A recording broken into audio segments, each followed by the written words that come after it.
Your Beast Coast TV, episode 3 and season numero dos.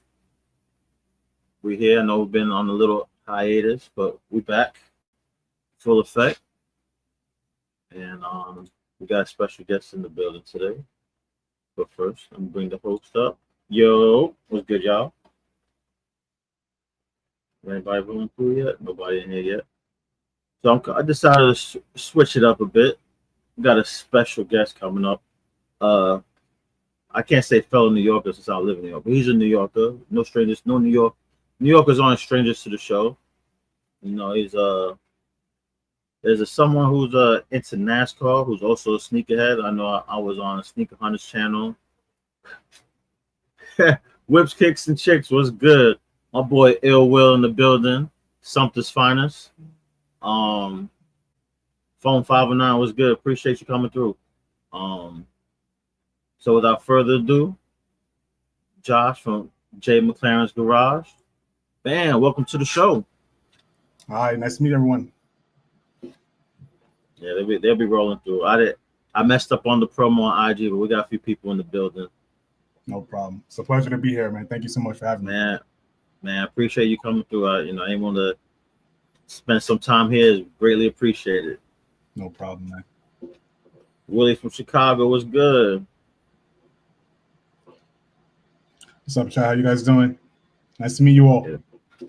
Yeah, so it's gonna be a little different for them. Yeah, Sneaker Jack's in the building. DMV finest. Yo, so your question is gonna be a little double up. So okay. So I'll start with the sneakers. Okay. What was the sneaker that got you started? Like that caught your attention? I was like, man, I gotta start copping sneakers. Oh man, I remember that day like it was yesterday. I was in first grade, 1996. I mean, you have to know, 1996. Oh shit. 96. So we're talking about some 11s. Since I was 6 years old, man. The bread 11s, yo, those are sick. Since I was 6 years old, I remember in first grade, this kid in my class had a pair. Hella Lace in the building. Appreciate you. 14-month member. And I think I got these these were re-released a couple years ago. 2019. 20 years for these to come back out, and I finally got them. So those are my first sneakers I ever saw that I really loved. Yo, the 11s changed the game. I don't care. Any people talk about Jordan 1s, but when especially the Concords, because I'm watching the game, I'm like, his shoes are mad shiny right now. I know, right? And then because as you know, back I always bring this up. Back in the day, they wasn't dropping Jordans every week like they do now. Not at all. It was you might get 4 or 5 pairs a year. Yeah. If that, you get the home, the away, the all-star, and maybe 2 others, maybe. Yeah. Like with these, you got the Carolina blue ones, like the gray, cool gray ones, like you said, those kind of off, not the Bulls colors, but just like a kind of different couple. So like you're saying, like they'll have a 2 or 3 extra ones throughout the year for sure. I told you, Matt in the building. That's the one I told you that he showed me the post, and now we're here. But he's the one that got me knee deep in the freaking diecast game. He's a bad influence, bro. What's up, Matt? That's the bro though. That's the bro. He's in tune with it. He's a Brad K, Noah Gratson guy, bro. Okay. Yeah. Oh man, tough year, man. Tough year. Man. So now, what got you into diecast? Oh man, and funny enough, maybe around the same time I got into sneakers, or at least like I really noticed the 11s. I remember like it was yesterday. I was like 5 or 6 years old. I was sitting on my living room couch in my mom's place, and I was eating a bowl of cheese ravioli. Cheese ravioli is, I do not like it. I was eating a bowl of cheese ravioli, flipping through the channels on the TV, and I landed on a channel. It was a big cloud of smoke. And I'm, oh my God, what's this? It was like a crash had happened in the race. Right. I don't remember what race it was, but I remember seeing smoke and crash, and I'm like, oh, I need to get into this. And at the same time, like I was really into like Hot Wheels cars. I had like a Power Wheels Jeep that I was used to drive around all day. So that's where I got my love for driving. And I guess like seeing that cloud of smoke really kind of put everything together. I'm like, NASCAR for life after that. So that was the moment. I remember that day like it was yesterday.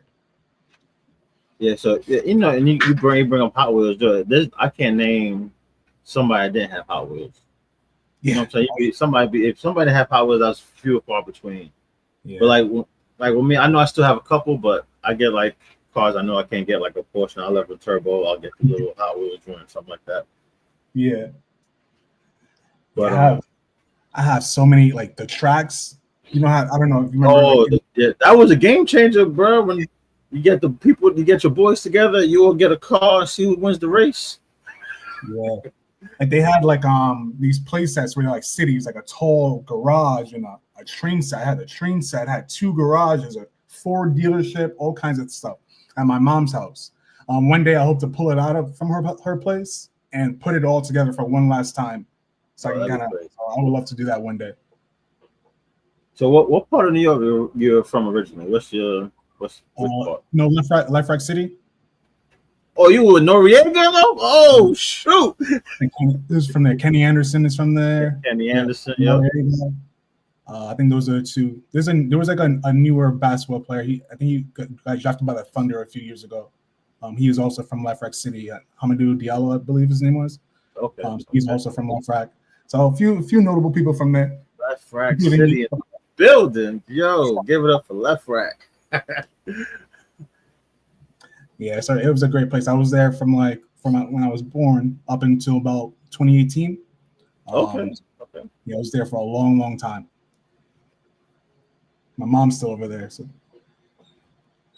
So me, I'm originally from Harlem, 110 between Columbus and Amsterdam, Cathedral Park Towers. Then moved to Lower East Side, Smithhausen. Then I went to SUNY Albany for a little bit. Oh, nice. Oh, okay. Then I moved down here in 2006. I've been in South Carolina for a minute.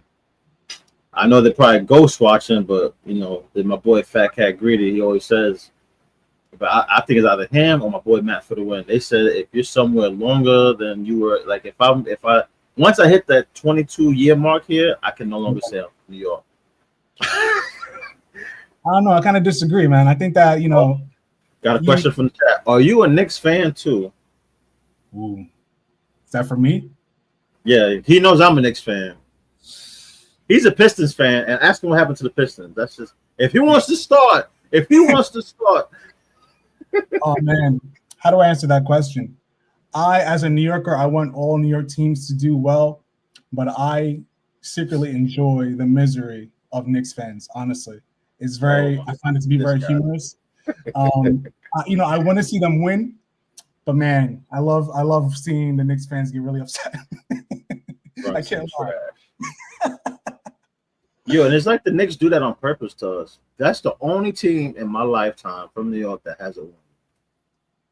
Yeah, they almost got it together this year, but then the Knicks fashion, they kind of I don't know much about the head coach and what happened there, but just like in Knicks fashion, just kind of like you make it to almost the promised land and just give it another go. Just give it up. Like, yeah.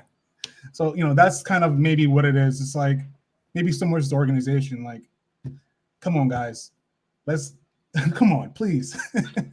I'm like, yo, the Yankees brought countless championships.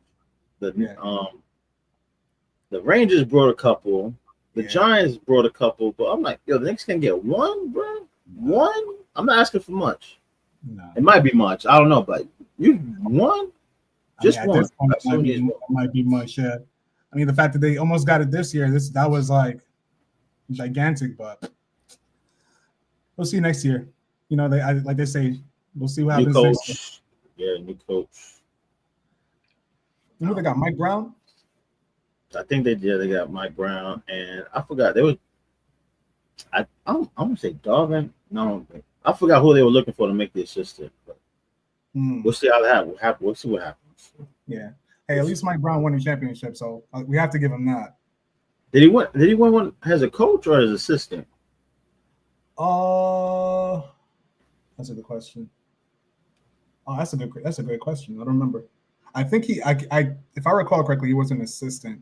He was a coach of the Cavaliers for a while, but they didn't win. I think they lost in the championship when he was there. Yeah, Either way, he was on a winning. He was on a winning exactly, coaching staff. Yeah, exactly. So Mike I get Brown it. is not a name that we would think of like currently that's gonna be that guy, but he does have that pedigree and that experience. So that's something. Okay. Favorite driver and favorite Jordan brand scheme. Okay. My favorite driver is my guy. Little sneak peek of my favorite diecast later, but my guy, number 48, Jimmy Johnson. That's my favorite driver of all time. Right now, my favorite driver is SVG, Shane Van Gisbergen. That guy is an absolute legend already. Yo, Yeah, he's incredible. He has three wins this year already. Those paint schemes, I cannot wait to get them.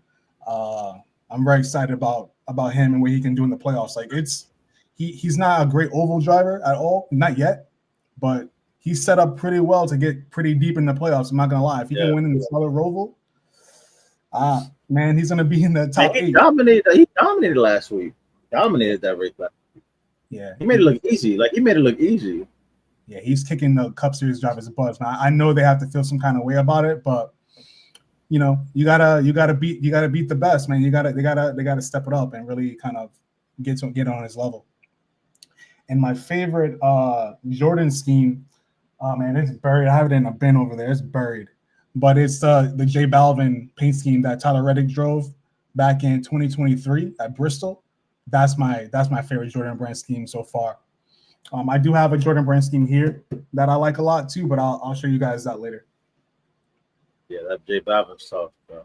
Yeah. Oh my God. Yeah. That was tough. They didn't I release got. it.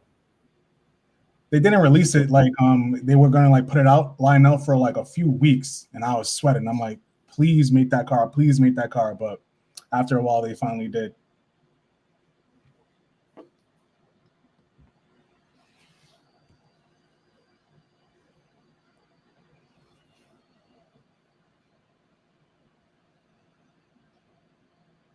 Yeah, I was hoping that they did that same J Balvin in the black to match the black pair too. I was hoping they did like the alternate color to match the black pair, but it's spot on with the white pair, the way they did the colors and Yeah, the logos. So yeah. I mean, I'm with you. Like a black car at because he drove that car at Bristol. That would have been really cool on that track. That would have been the perfect pairing. But yeah. I really like. Man, you know that Superman car in Atlanta was hitting. Oh, with the upper deck one, that Reddick. Yeah, Yeah, mhm. yeah, man. That one was tough. That was, and I don't know what like certain cars, because they're moving. So unless you're following but like I can look at something else and then find this car again. Just to Yeah. and then when the lights came on, when it started getting darker, bro. Yeah. Oh, look beautiful. And then to see that the crazy was it 22, 23 car wreck, bro. Lap 1, stage 2.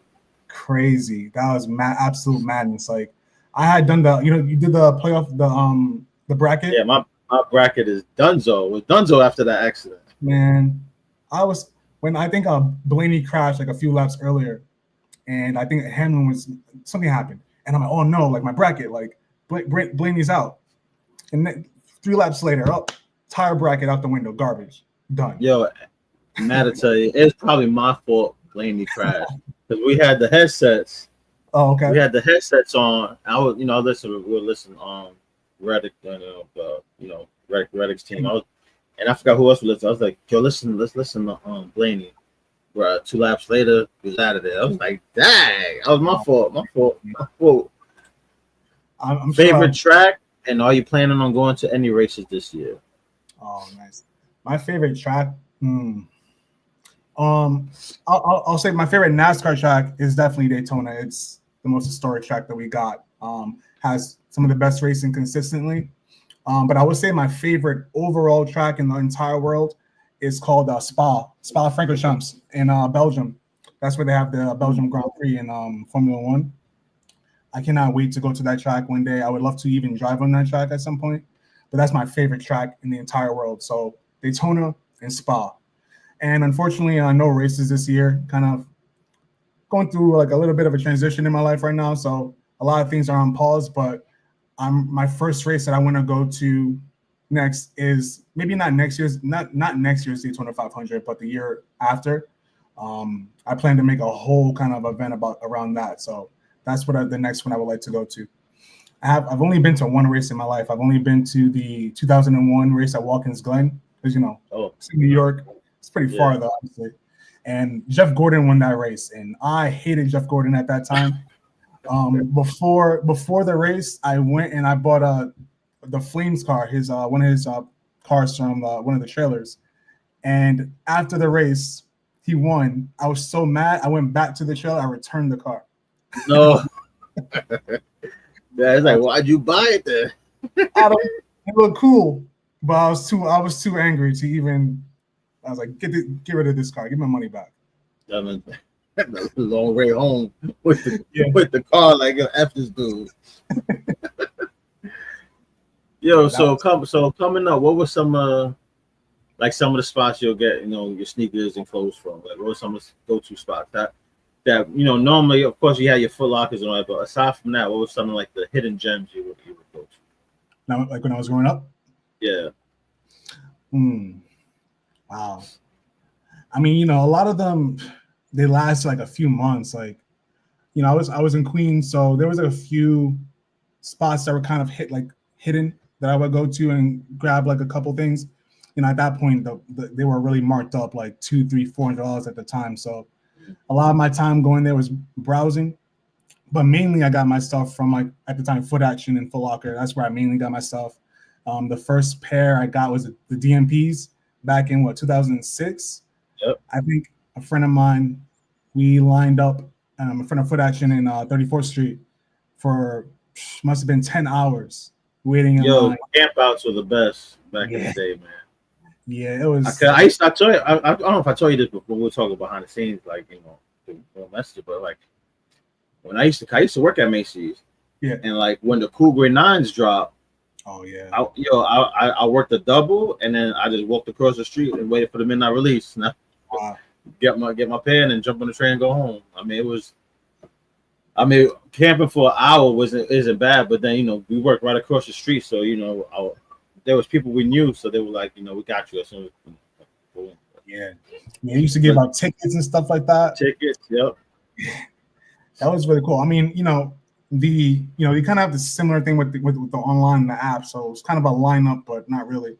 So it makes it more convenient, but it definitely makes it a lot harder with the apps these days versus back then you had to like physically be there.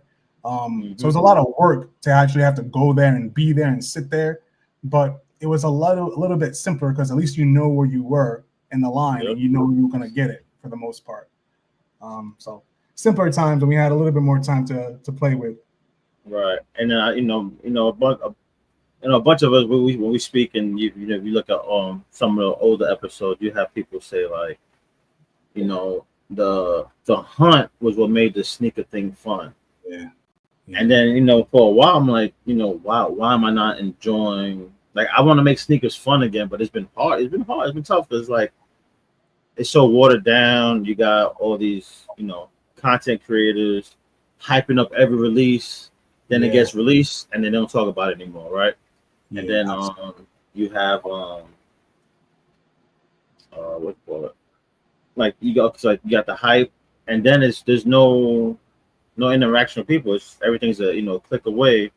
Yeah, and what I'm saying, there's no real hunt because you wait for a notification for a restock, and it's however with the diecast, I think that's what I was telling my boy Matt, like the hunt is what's making this fun. Oh yeah, you know what I'm saying? Absolutely. Trying to track down, like were you trying to track down race wins? Yeah, let's hop on that. What made that your focal point? Like, I'm not gonna just get every car. I want to get these race wins. Yeah. So, like I said, end of 2020, For a long time, I had my eBay account. I could not use it for whatever reason. It was locked out. But 2020, I went on eBay and I was like, oh, my eBay account works. What? Go figure. I can buy stuff now. So I went on eBay and I started looking at diecast and I'm like, oh, okay. I remember this. Just with no filter, no standard, just cars that I remember from when I was a kid.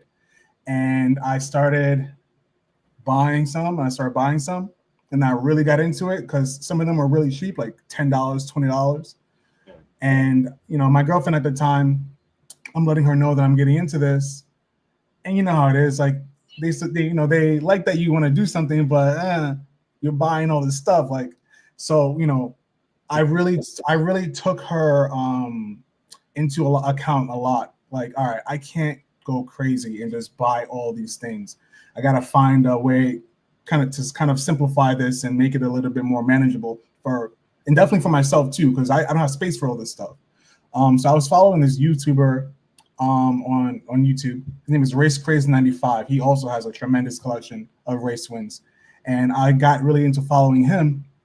And I'm like, I like this category. I like this race win category because it's a lot less of them. It's not so many of them, and they are special versions of these cars.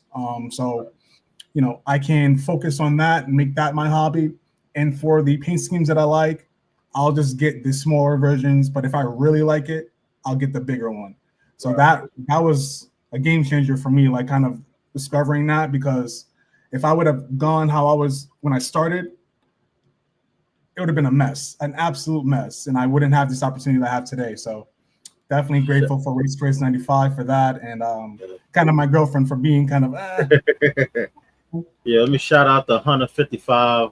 That's my boy. Yo, on Tuesdays, he's also a sneakerhead, but like us, there's other things he's into. So, he's an avid popcorn bucket collector. Like, those joints is crazy. Like he and then that's just the tip of the iceberg. He got like freaking Power Ranger helmets. Oh man, Superman, this Batman. He's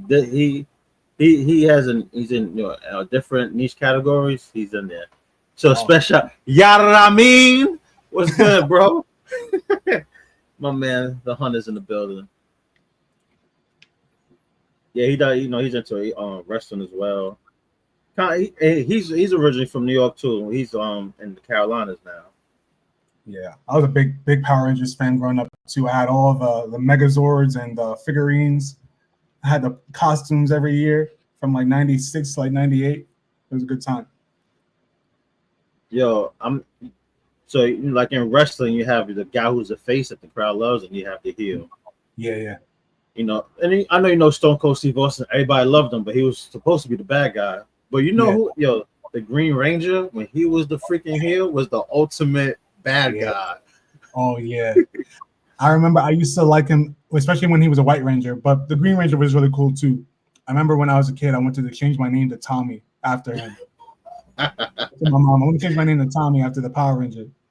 But that didn't happen. Man jumped in the Megazord and started snuffing all of them. Like, I remember I remember that episode. That movie that they did, what was that, 98, 99, whatever, 97? That was a really great movie, the first Power Rangers movie. When they had the animals as that was a great movie. I want to go back. Comparing that, like, normally when they turn a series into a movie or a video game into a movie, it's normally kind of whack. Like the Street Fighter movie was whack. Van Damme was Guile. That movie was trash, right? Ryu did the Hadouken and it was just like a flash of light. Yeah. And then Mortal Kombat was trash. I don't care what anybody says. The Mortal Kombat 1 movie was such a letdown. Yeah. Like you thought you was gonna get, like Scorpion from the video game, and it wasn't even like that. Yeah. Sub-Zero was subpar, and it was a letdown. Yeah. The Power Rangers movie, I think it was probably a little bit. It's like I'm just thinking about a couple of scenes I saw recently, and it looked really, really good for that time. For the time, yeah. And maybe even a little bit better than the episodes. So like the movie was on its own kind of plane. They did a fantastic job with that. It's a little easier with that because even on the TV shows, like it's very simple. There's no real special effects or anything crazy like that. It's just like and fighting hand to hand for the most part. But the CGI on the Megazord and all that was decent for that time. It was pretty good. Yeah, can't beat that. Can't beat that. Yeah. So what are your what was us back on the racing tip? What was your, I guess, recently, like I just say recent, like the past 2-3 years. Yeah. What was probably your favorite? If you had to pick 1 or 2 races that really stood out, which ones would they be? Oh man.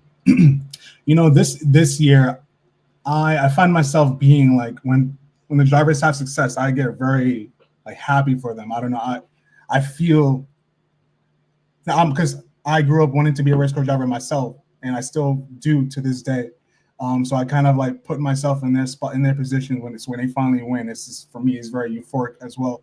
But yeah, so this year when SVG won those 3 races, man, and then in Atlanta when Chase Elliott won, I was fired up, man. I was fired up. It was crazy. Yo, Elliott was like, he was just chilling. Like he was in the top 5 for a minute, but he was always like in the top 10, top 12, and just and then Reddick coming around turn 4, like he stole stage 2, like he by a nose, and I was like, every time he come around turn 4, he would burst out of there, take the lead to that last freaking lap and Chase Elliott. I'm like, what the? I thought I was gonna get 23:11, and I had my Reddick shirt on. I had the towel because it was hot.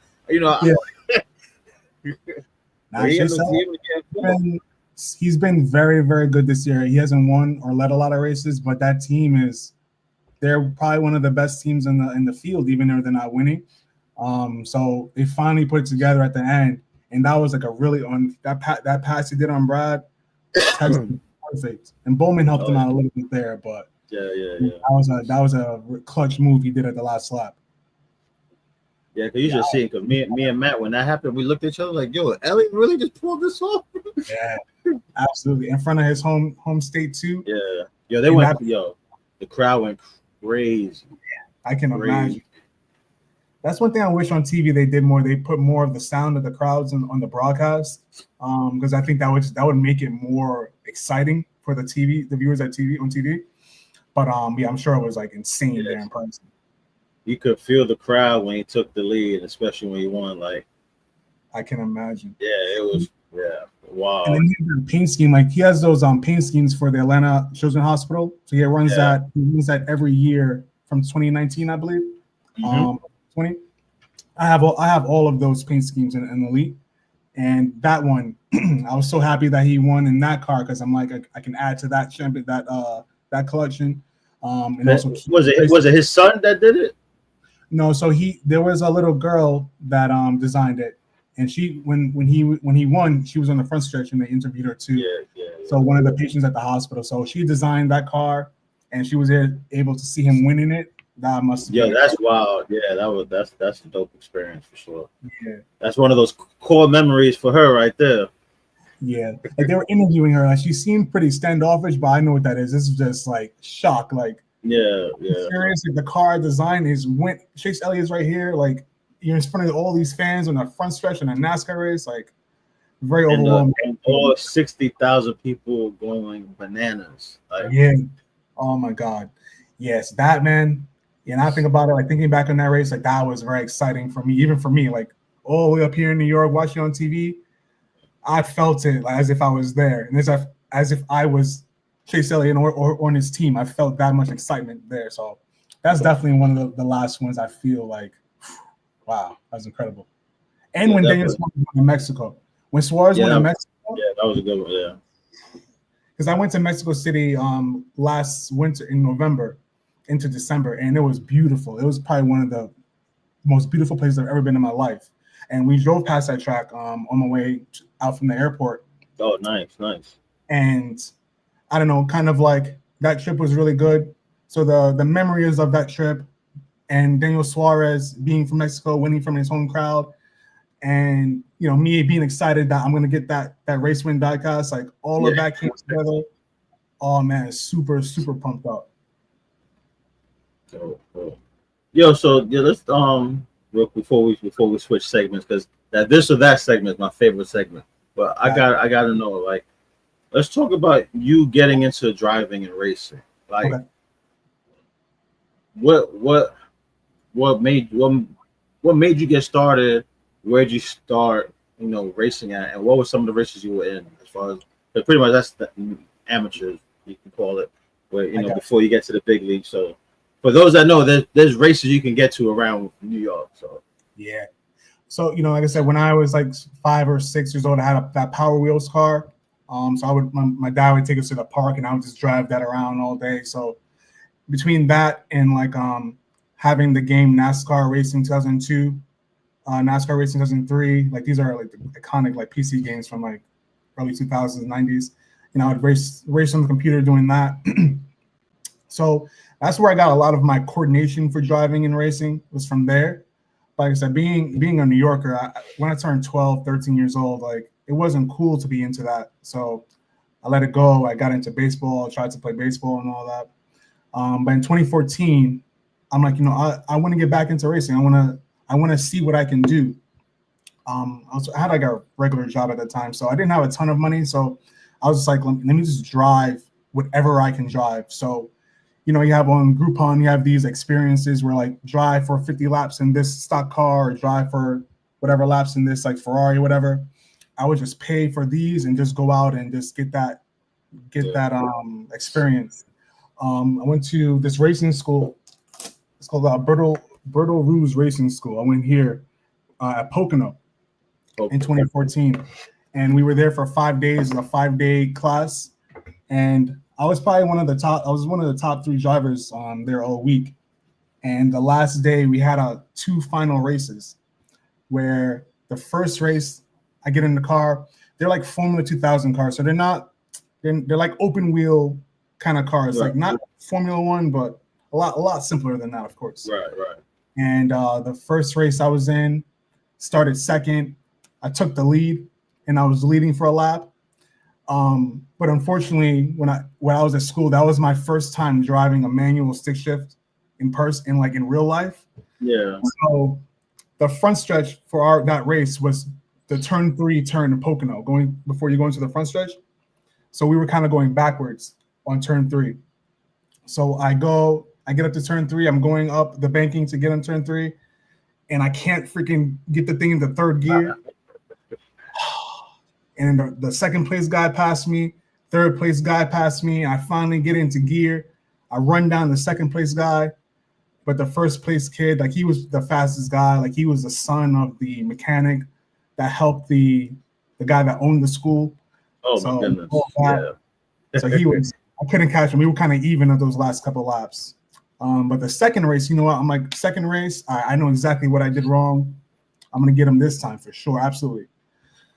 Unfortunately, something happened to my car, and they gave me a new one.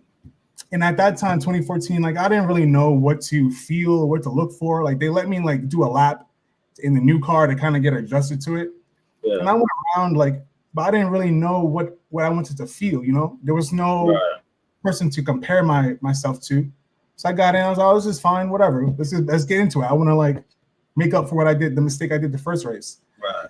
And the second race, man, I started second again. We took off, green flag, and like 5 cars passed me immediately. Dang. And I was living. Oh my God, I was so mad, man. I was so frustrated. I think I was only able to get one guy, but yeah, that was the second race. And so that's like that. And like I've also done like a whole bunch of like go-kart racing. Like, we have the indoor go-karts and called pole position, in New Jersey City, some up in Nyack and Connecticut and stuff like that. So that's primarily what I did a lot of go-karting. And I have a few medals I'll show you guys.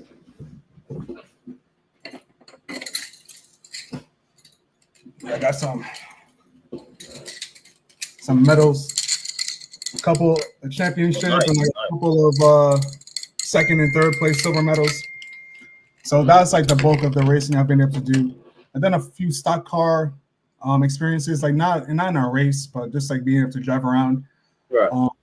But in 2014, like while I was into that, I met my girlfriend at the time, and then you know how that goes, man. Like, get a girlfriend. That's you give up on your dreams. It was terrible. They are dream killers. Yeah, man. Yeah, we gotta definitely as men, guys. Like, you know, you meet a girl that you really like that's awesome. That's wonderful, and I think the right woman can really help elevate you a lot and position yourself really well. But keep your loves, your passions. Like, keep that. Don't lose it, because you know, at the end of the day, everyone is their own person. They're gonna do their own thing. So you keep what you want to do, your love to your passions to yourself, because that's what's really important in life. Like, having something you really love and are passionate about. Big facts. Big facts. So secretly, like my goal now is to, like, you know, doing these diecast reviews. Like, my goal now is to create an archive that people can refer to. Like, oh, I remember this race in this car. Like, you know, you search my name, like you can find any car you want. But my other goal is to get some eyes on me and my channel with NASCAR Lionel, like these kind of brands, and you know, let it be known that, hey, I'm also trying to restart my racing career. So you know, build some connections within the industry in this way. I'm a really good driver, so you know, at some point, let's see what we could do. Try to get back on the track for sure. Oh yeah, most definitely. That's all about, you know, the short-term, long-term goals. Those short-term goals lead to the long-term goals. Oh yeah, absolutely. Yeah, this whatchamacallit. Yeah, because like what you're doing on TikTok, like I leave it in the comments, yo, it's almost like when you have Morgan Freeman doing the voiceovers. Doing the voiceovers on something, and it's just like, yo, you're in it, like that, and and then like some of them you have like the video playing, and then you're telling us about the race, and it's like we're watching the race again for the first time. It's like, yo, it's really cool. I appreciate that, you guys. Love to expose to help benefit your growth as a streamer.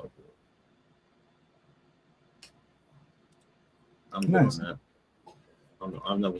Oh, that's on Kick. Okay. I forgot. I'm streaming on Kick, Twitch, and YouTube.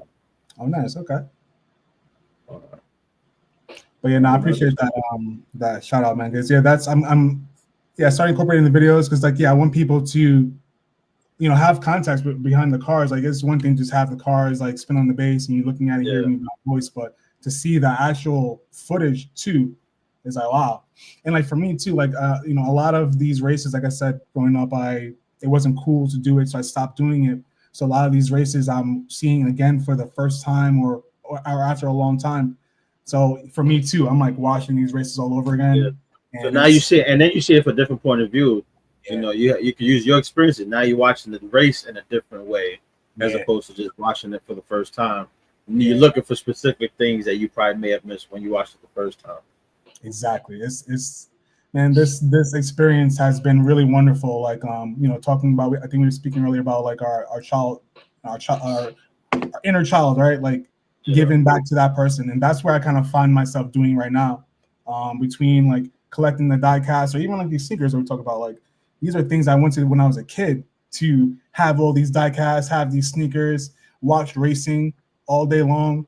Like, I find myself as an adult being able to do that and have this opportunity. Right. So it's really crazy. It's really wonderful. I'm a social worker otherwise, but give myself this opportunity to do that it's really beautiful. Yeah, because and then, you know, like, I guess that's the New York in me. Like, you see, you know, some people just watch the video. I'm watching the whole thing. I'm like, so this guy right here got the mic on the diecast, right? Got a little clean get up, and then the fresh kicks on. I mean, he makes sure to have the kicks in the video. I'm a man of great detail. Yeah, that was smooth. Cause I forgot what video I first noticed it. I noticed it that you had the mic on the diecast. I think you might just had to sit it on the table, or he was holding it close to you. And then the next video, I was like, oh, that's smooth right there. Using the diecast as a mic, even though the mic is the mic, but it's smooth how you do it. Oh, and then I was like, the great fives. I see you, Josh. I see. Yeah, man. Like, yeah, and then like I said, you commented after I think after that grade 5 video, I think you said something, and I'm like, you know what, that's a great idea. Let me, because before I wasn't really thinking about like my feet, like just kind of get close, but I mean, oh, that's another element to add and put some sneakers on and show off on my sneaker collection too. Like very well rounded. So I got to give a nod to you for that idea. That was definitely your Yeah. inspiration. I appreciate you for that. It's just the small things, you know what I'm saying? Like everyone's supposed to help each other out. Like, anything. So like I guess my first couple diecast posts, I just had it on one angle. I was like, I don't have a turntable yet.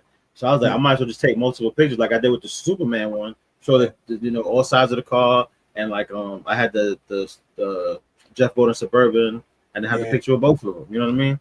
Yeah, so just appreciate it. And then that was what I was about to say. There's so many thoughts, but yeah, just what was I gonna say? Oh, the freaking Ferrari one you did, bonkers, bro. That was crazy. That was dope. That was dope. Thank you. I didn't even know those diecasts exist. Like the two you showed them, like, yo, get out of here. Yeah. They Mattel, the company that makes Hot Wheels, Mattel, they have this website called Mattel Creations, I believe it's called. So they have a little bit more exclusive Hot Wheels diecast there. And that was probably a gift and a curse that I stumbled upon that, because now like there's a whole other freaking way to spend money on that site. Once it's so many layers, and once you go down the rabbit hole, that's it. You just really Matt cool. Said was definitely hooked. The first video I saw of yours, had to share it around. Yeah, like I told you, Matt was on. He shared it to me. He was like, "Yo, another dude from New York." I'm like, "Word." I appreciate you, Matthew. I really appreciate your support, and I knew there was another big kudos I wanted to give to you. Okay, thank you. NYU graduate, bro. Yeah, that's major. That is major. Congratulations. That's major. Like people don't realize. Like, yo, I forgot because my boy Greedy, he goes to Columbia University. Yeah, so nice. I mean, I told him about that. I was like, yo, they're good to see brothers go to these schools. There's not many. There's not many, especially how many people like. Not I don't know anybody, like maybe a handful of people from Smith Housing, Lower East Side graduated. How many people from Lexfrac City were able to say something like that? You know what I mean? Absolutely, man. I really appreciate that. That means a lot to me, honestly. Man, if you would have asked me when I was 19 years old, would I have gone to NYU? Man, I wouldn't have gone to any school. I was really kind of in between, like what I wanted to do. Like I knew I always wanted to be a therapist, but I was not into school. And to be here like 10 years later, have a master's from NYU is a dream come true. I would have never imagined it. So it was really cool. It was really fun. I spent the first year, it was online. That was okay. But then like in person was the second year. Yeah. I'm very happy I went in like as like a 30-year-old, because that really gave me a leg up in my ability to handle the pressures of it. So nothing wrong with being a late bloomer, everyone. Like if you feel like you're behind, forget that. That's nothing. Like sometimes like that little kind of like later in life stuff, you have a lot more experience. So you'll find that sometimes the experience really helps kind of you can handle things. You handle certain pressures better at the collegiate level than you would 10 years younger. Yeah, absolutely. There's like a lot, there was a lot of kids in my class, and they were struggling with things. I was like, oh, this is not that bad. Like the teacher is telling you exactly what to do. Just do that. And they're like, oh no. So I was like thankful. I was thankful I was a little bit older when I did it. But yeah, it was a dream come true, and I really appreciate you shouting me out for that. That means a lot. Oh yeah, most definitely. Because like my boy Pedro Donas, he was season 1. So a little back to back. So I went to Xavier High School. Yeah. Right. So he was one of my classmates. So he also lives his dream as a wrestler. Oh, okay. He's a math teacher during the day, and Thursday through the weekend, he's he is the shot caller now. When he first started back in the day, back in his 20s, he was Reggae Dones, and he was the first person playing Bad Bunny music. Like he introduced like us, like me and our classmates, like Bad Bunny and all that stuff, because that was his entrance music. Nice. So stuff like that. Yeah, Oh, that's so awesome. he's still doing it. He started like during the pandemic because teaching the youth that we see ourselves in. He Yeah. was dedicated to that. So and to help his students, he created like a math channel on YouTube to try to stay into Nice. real students, stuff like that. So he said, I waited till I got out the military and I was always the oldest person in the room. Ha! Not anymore, bro. That'll be me. Yeah, Oh age is shoot. nothing to be afraid of, guys. Age is beautiful. It comes with a lot of experience. So, be thankful for our age and like being older. It's really great. Let me welcome you to Beast Coast TV again to my favorite segment called This or That. So I don't know if Um, you ever seen the Drink Champs podcast. They got Quick Time with Slime. yeah, But you can't pick both or neither because then you end up freaking. We're not drinking. Smash that like button, subscribe to my man Ewan. Appreciate you, Hunter. Yes, sir. Yes, sir. So I'll give you two choices. You can pick one or the other. gotcha. The Bronx or Manhattan?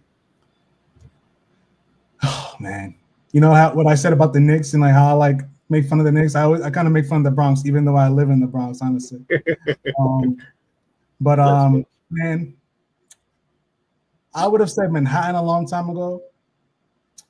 But now that I live in the Bronx, I have a little bit more appreciation for it. So I gotta give the Bronx a little bit more credit than I have been giving it, honestly. So I'll give it to the Bronx. Like New York, Manhattan is not that Let's go, fun anymore. Flacco. It's very sterile.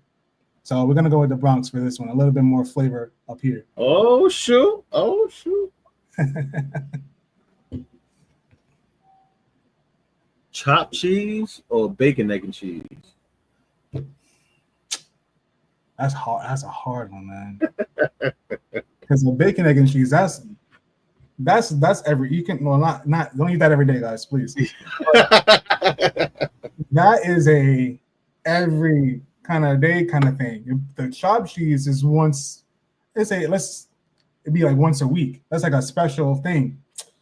But like so, man, I'm gonna go with the chopped cheese because if someone came to me, hey, which one do you want right now? I'm picking the chopped cheese every single time. But every day I'm gonna have a not every day, but I'm gonna have a bacon, egg, and cheese every other day. Yeah. But The bacon, egg, and cheese is more the staple, right? Like you can get it breakfast. If you're on the go, hit the store right there. If you especially in the rush because they don't take long to make. Yeah. yeah, but you can't have the chopped cheese every day, especially on the go. That's too messy. So I'm gonna take the chopped cheese for sure. Shopping for sneakers or shopping for diecast? Oh man, I have passed up on more sneakers and but not diecast. Diecast I cannot miss anything. I refuse. Um, but I've been pretty good with sneakers. The sneakers I have like kind of like narrowed it down to I only want the original colors of 1 to 12. So that made it a little bit easier to buy sneakers. Yeah. So, but diecast for sure, absolutely for sure. I can do without a pair of sneakers. I can't do without the diecast, especially no. And That's as a country boy would say, biscuits and gravy is where it's at. yeah.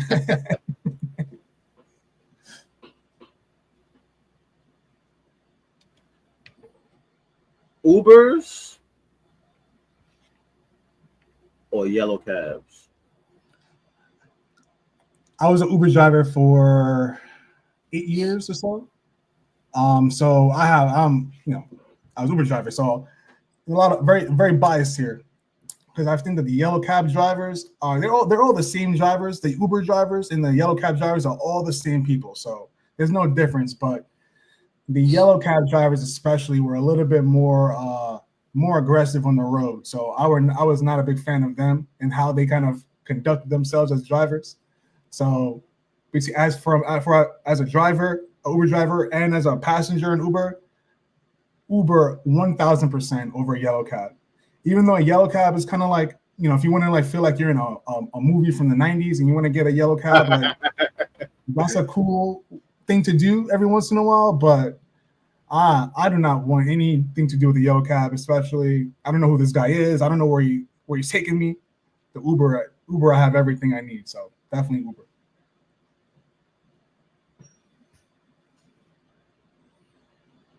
Bristol or the Pocono?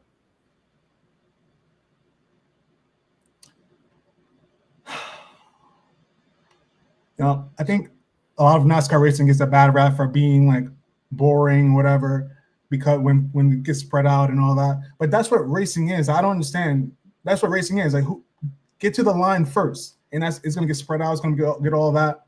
So How come they don't say the same thing about track and field? I don't know. I don't watch track and field. You know what I'm saying? They don't say the same thing about that though. It's just a running version of racing. Yeah, exactly. It's the same exact thing. I guess because it's a lot shorter. I think if they did track and field, they did 10 laps in track and field, then they'll probably have a lot to say. But, but it's the same exact thing. But what's cool about Pocono is that it is a lot of strategy in it. Like the fuel mileage, like it's such a big track, so it offers a lot more like variation, and anything can happen. But Bristol is Bristol. It's not the Bristol it was in the 90s or early 2000s. It's not that kind of rough and tumble kind of Bristol anymore. Even though Bristol now has a lot more options of where you can drive. But everything about Bristol is amazing. Even if they're not bumping and running anymore, the short track, big bank, cars everywhere, tight quarters, classic. That is definitely Bristol for sure.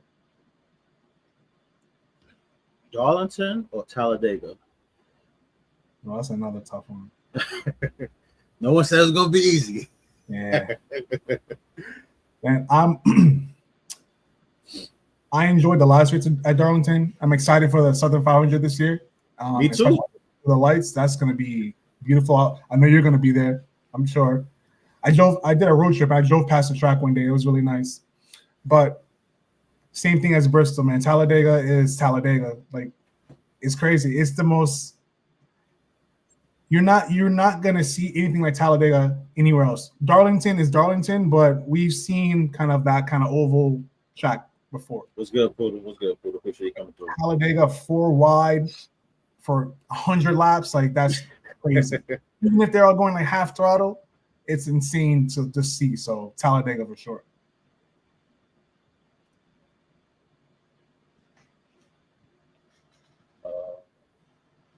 I probably know the answer, but I gotta ask it anyway. Okay. Daytona or Atlanta? And Atlanta is really 100% every single time since they did the repave at Atlanta. Those races, all of them have been great. All of them. The Daytona races are always like if I could put it this way, the Atlanta races in the last 3 years, whatever, have been 90s to 100s. The Daytona races are consistent like 85s, in my opinion.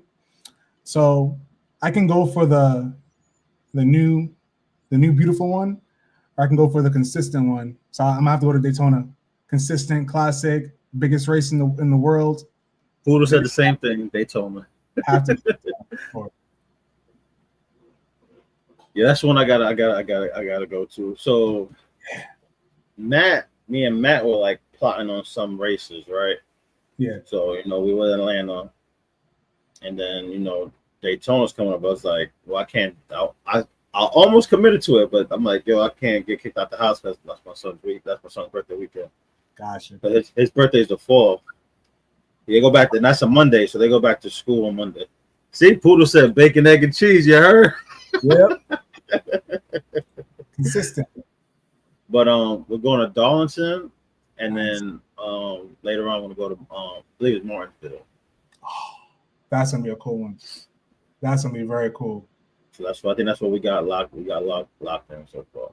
And we're going to catch the truck race too Darlington weekend. So we're going to do the truck race and truck race. That's going to be a good race. Those truck guys they're walling crazy. They get really aggressive. So the end of that race, I'm sure, is going to be chaotic as hell. So you're going to guys have a lot of fun. Watching a race or making the videos you put together for TikTok? Well, yeah, watching the race for sure. Like Sundays, all right, that's my nobody. Don't talk to me. Don't call me. I'm not going anywhere. I'm watching the race on Sunday. So sometimes, like in the last couple of weeks, especially, I'm like, all right, I'll watch the race and do the video at the same time. and that doesn't happen. I'm watching the race. I want to know what's going on, what's going on. So I can't focus on anything else if I'm watching the race. So I wouldn't be doing what I'm doing if the races didn't happen. So watching the race on Sunday it's like my religion, my church. Word. So Matt says Wilkesboro or The Rock. Oh man. Well, the Rockingham, man, they haven't been there since like 2004, the Cup Series. I mean, I saw the Xfinity Series race earlier this year. It was really cool with the Xfinity cars. That was a good race. North Wilkesboro with the Cup cars. You know how the Cup cars are on the short track. It's not that great. So I will say that if the Cup cars are good, I think the Cup cars will be good at Rockingham. So that would be cool to see. But I'm gonna have to go with North Wilkesboro for sure right now, because I can't.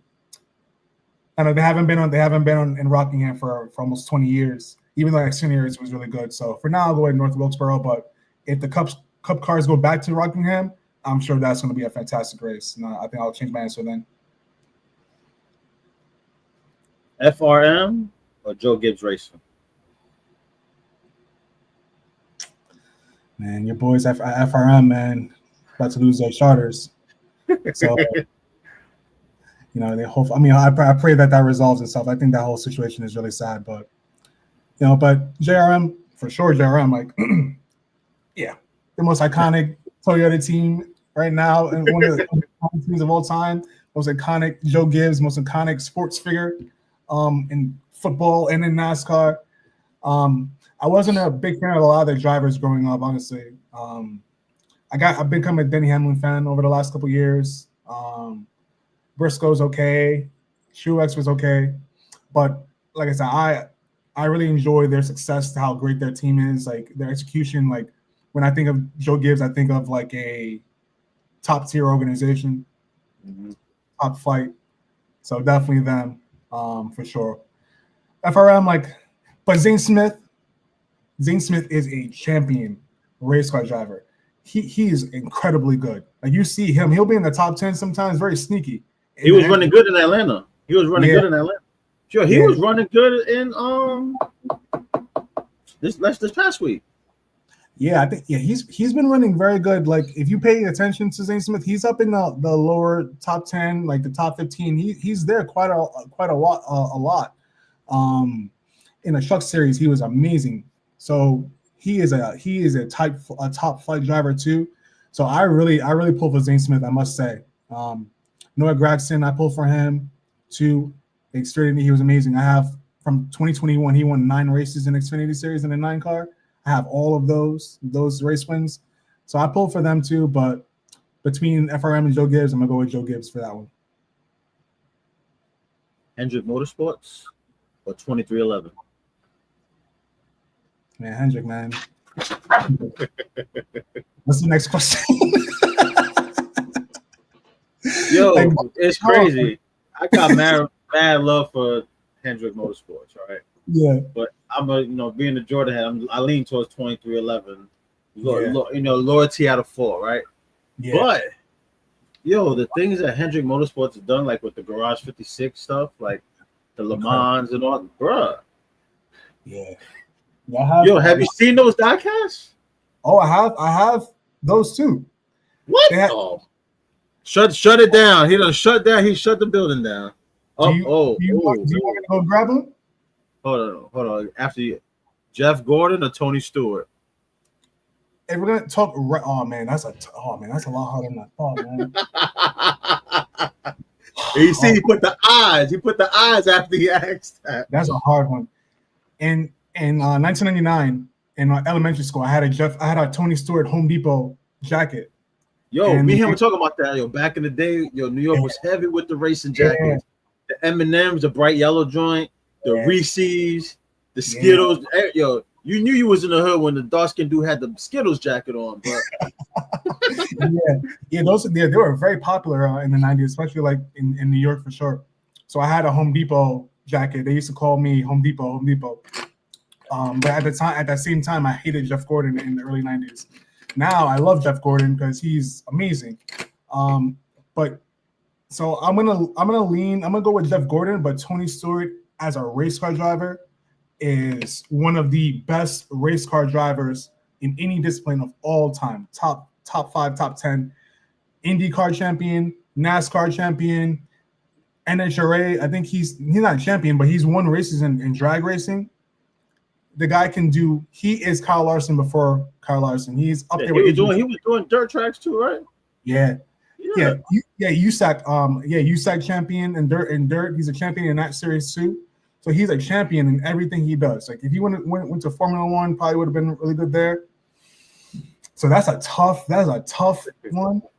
Shout out to my man Bang Kicks. Call him in the building. What's up, Bang? Yo, cause so like Whatnot, there's a channel. Shout out to Pit Stop. That's to me they are the goats and with the new diecast. And when they showed that Garage 56 car, I was like, bruh. It's really cool, man. It's really cool. And then the I seen the helmet. Like I was like I started YouTubing and going down the road. I'm like, bruh. You think about picking it up? Eventually. It's on the list. It made the list. Yeah. It made the list. The helmets are a cool one, man. That's like I have this one.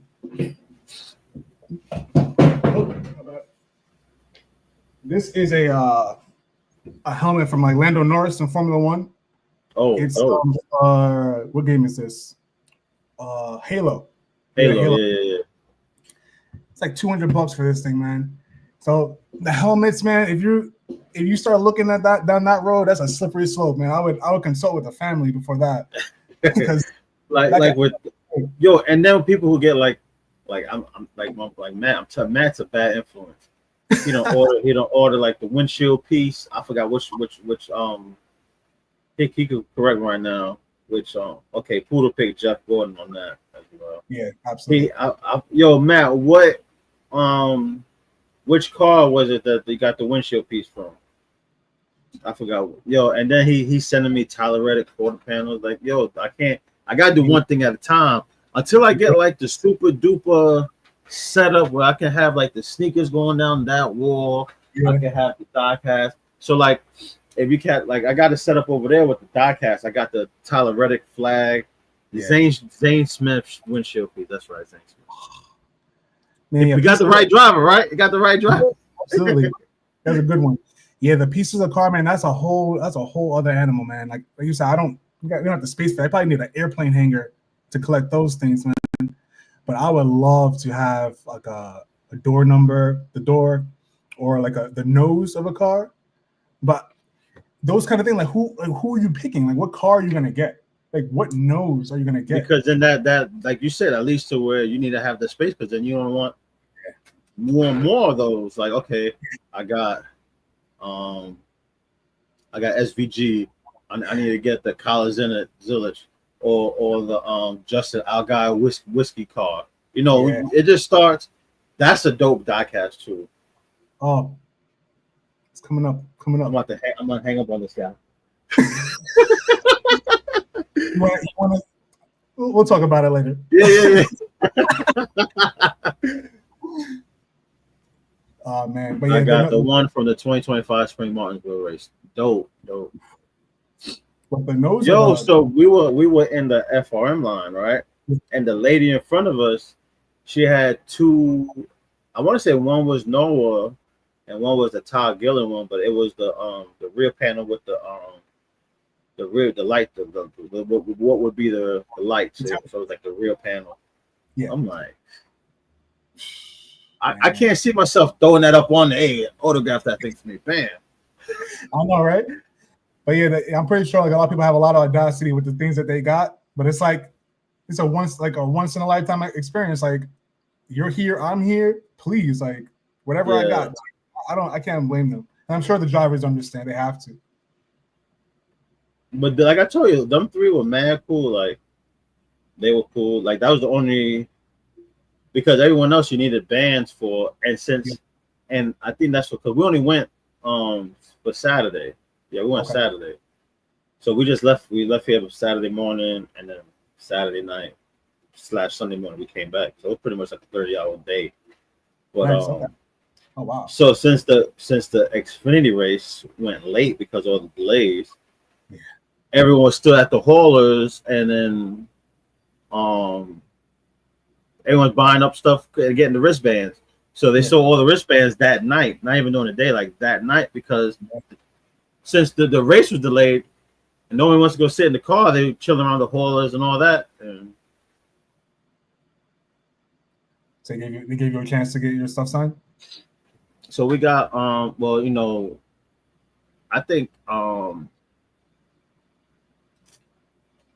Byron, you just had to buy the hat. I'm not spending $30-$40. I wear fitted hats. I've been when people can get mad at me. I got 2 snapbacks in my collection. Yeah. And only one of them I acknowledge because Matt got one where he used to work. I still work there. Yeah. So he went from being my assistant manager and then he ended up becoming the store manager. So, I told him, anything I knew, and to this day, me and him, we're brothers now. So, but like, I gave him the blueprint, and then he took it and ran with it. And he got me like a Nick shirt and a hat. Yeah. Those are, those aren't going anywhere. But fitted hat for life, brother. And I was like, I'm not buying, I can't buy, I'm not buying a Byron hat. Yeah, I've heard that about Hendrick. They make you buy something before you get an autograph. I don't mind buying the diecast because that's probably signed anyway. Yeah. But don't make me, Byron. Yeah, don't make me buy a hat because you want to push I understand you want to push your merch, but like, maybe buy a shirt. I'll buy a shirt. I'll wear the Raptor shirt because I was, what I'm saying? They didn't give you options to buy something different? Nah, that was the requirement on the get a Oh wow. Yeah, the Byron hat. And, but at the time, and it was super hot. So and then all the Larson bands were gone. Oh man. And then I forgot who else was So we were just like, yo, we'll just hit up this one and it goes, hit up the tents. Cause that's where I got the Michigan win Reddick. Nice. So so we stood in line, got those autographs from those 3, went, grabbed a bite, did a little bit of shopping, chilled in the took a nap to the then went to the race. You know what I'm saying? It was scorching. It was scorching out there. So it was dope. So that was. But Darlington, we got it mapped out. It's right in the backyard. Yeah. So Saturday we're gonna have the duffel bags. Nice. Oh yeah, we got to see Swerve Strickland from AEW, bro. Nice. Swerve? Yeah, he was. They had the whole AEW thing out there. He was out there chilling. Yeah. And I didn't know they had other wrestlers there, but he was the only one. Like he was probably 9 or 5 feet from us. He was there. They had other wrestlers because they started the race. Swerve Strickland he drove the pace car for the first lap. Wow. Yeah, and then who else was out? Then come to find out, Malik Neighbors was out there watching his first race. So nice. Matt found it posted somewhere. He was out there with the Jeff Gordon DuPont jacket. Okay. I'm like, yo, it was like 130 degrees out there. He was wearing the racing jacket. Hey man, it's all about the style, man. They'll suffer if alone they look good. Yeah. Pass out if you want to, and then we had it was like it was a different experience for me compared to how I was. Like I said, I wasn't. I was just there to be there before. Now I'm watching it from a fan perspective, and then enjoying everything around it. Because talking to other people and being there. And then seeing, even though he's not 2311, Noah likes Jordans too. He's a big Nike guy. Yeah. Who else? There's a couple of the drivers that I'll be watching the foot game. So like if I come across drivers, I'm gonna throw it out there. Yo, Beast Coast TV, tell the world that the sneakerheads out here in the NASCAR world too. Oh, nice. Okay, that's cool. Yeah.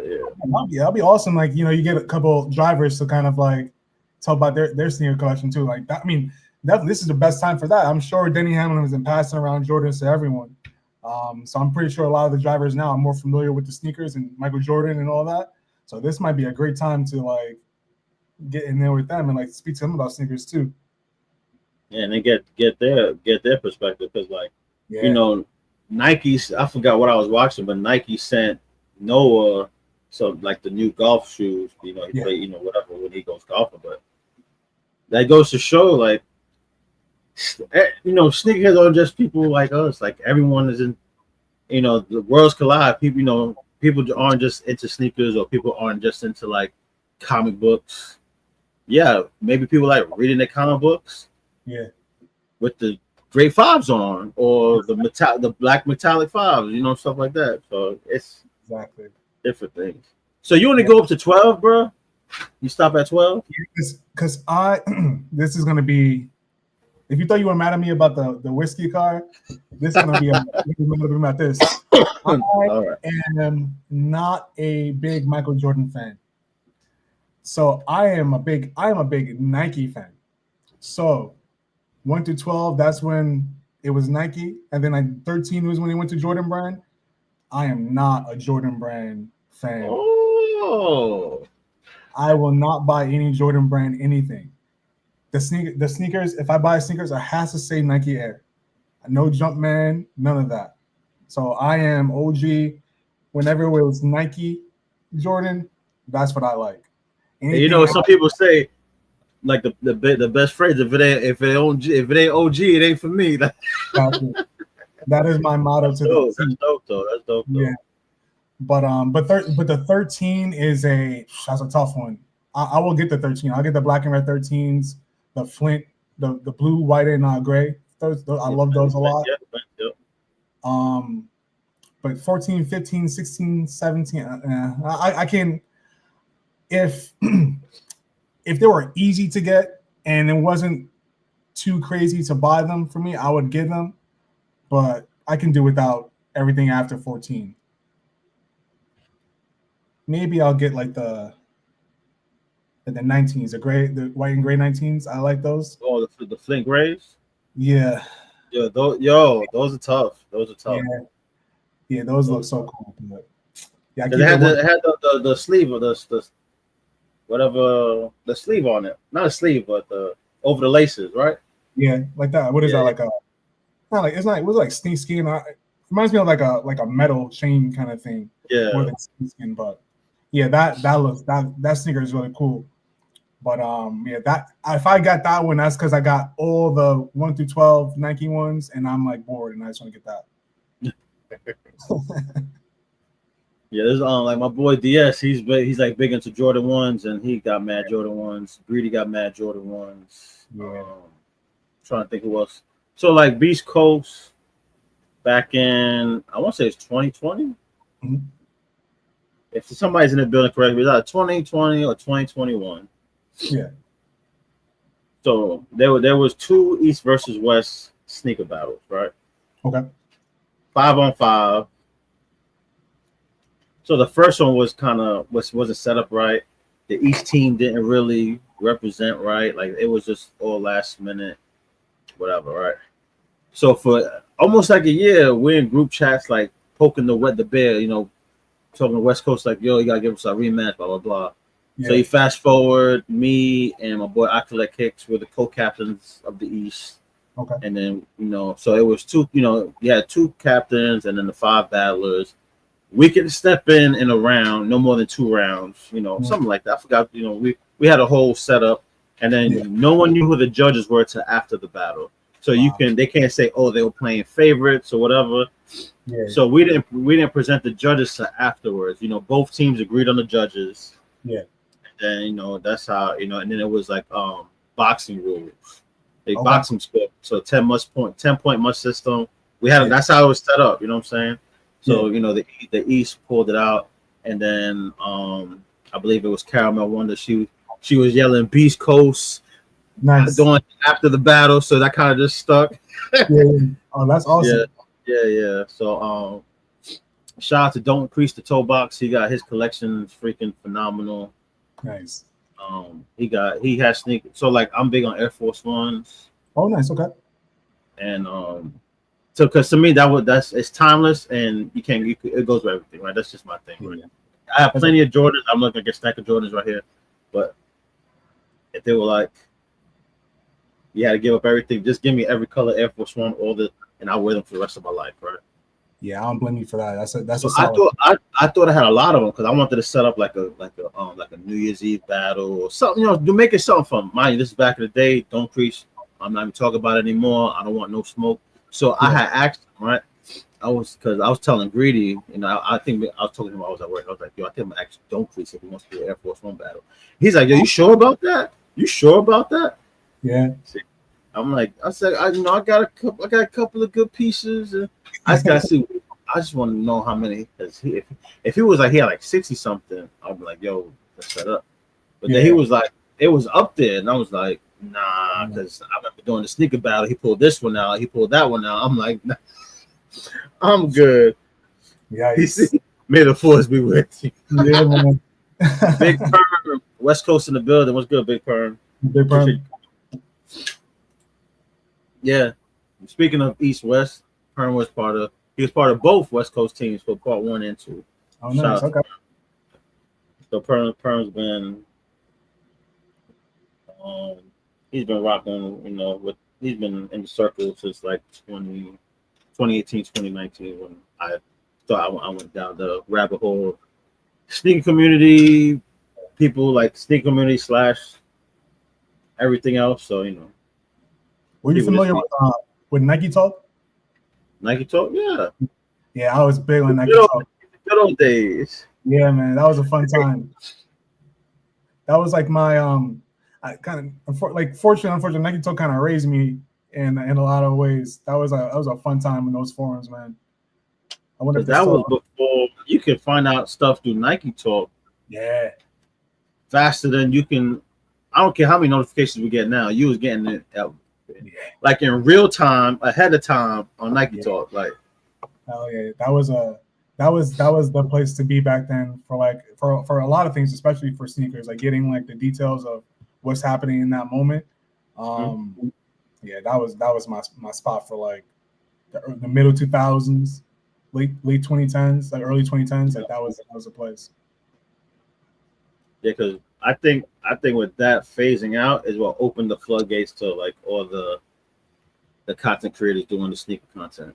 Yeah, absolutely. As far as reviews, people want the race to review the sneaker first. They had that craze and all that. Yeah.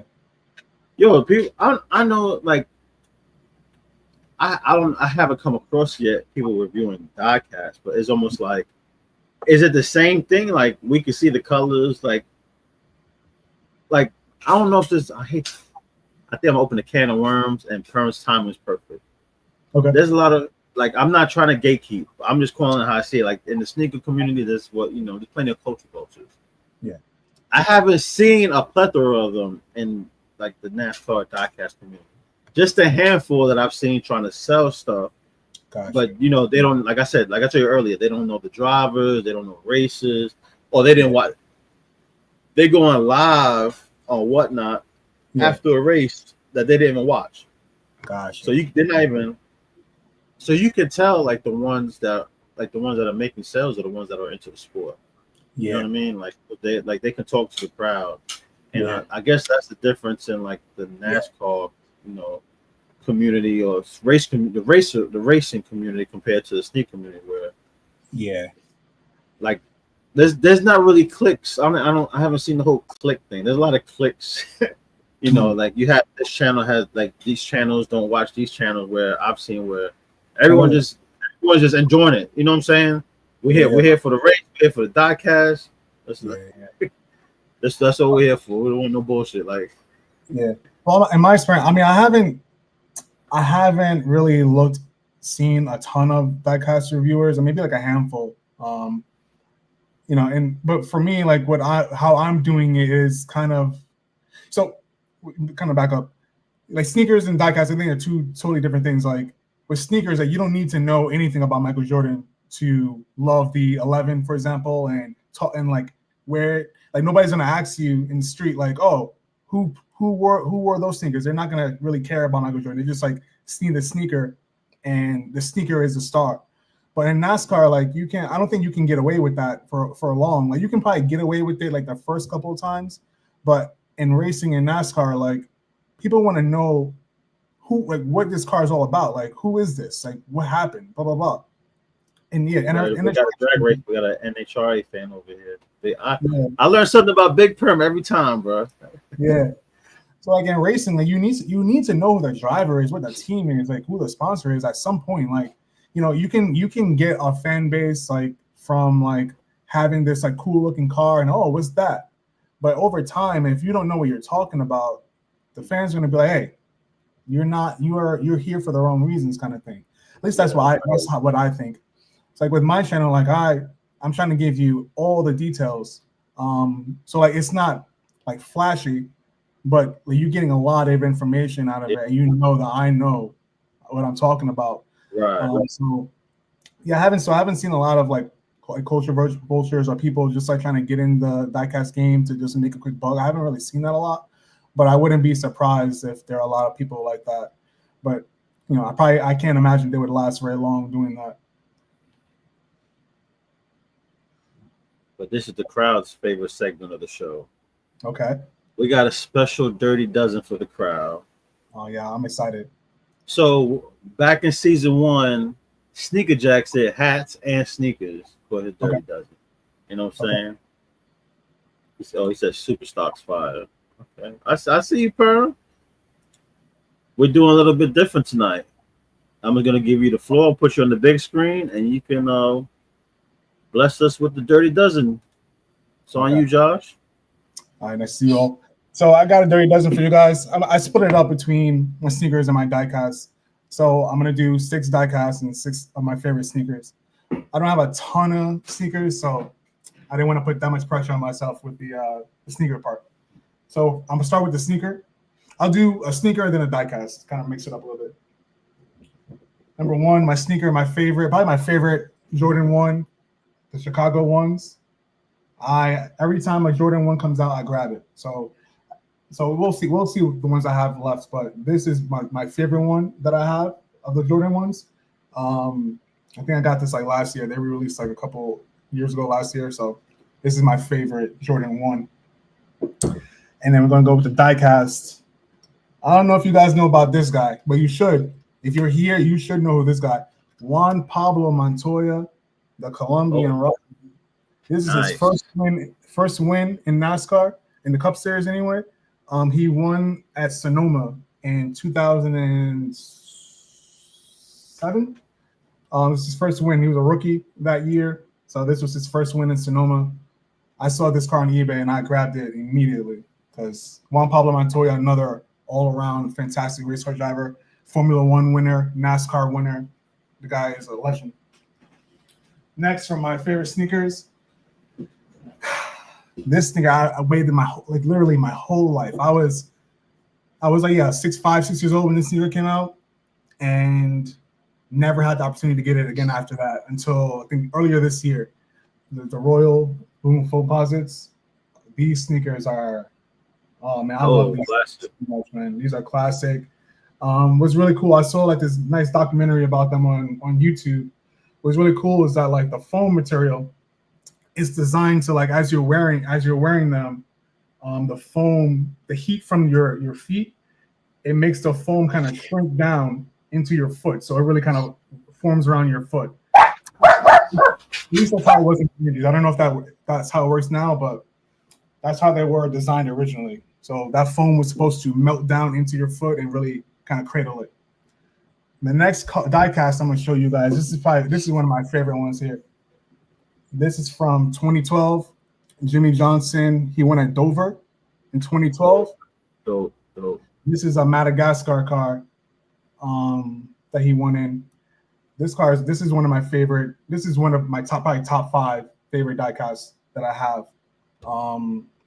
He won in this race. He had like a big rainbow colored wig, like I think like one of the animals have here. Now they don't have it on this car, but he won in this race. So he was incredible at Dover. So he won almost every time at Dover. So this is just another one of those moments.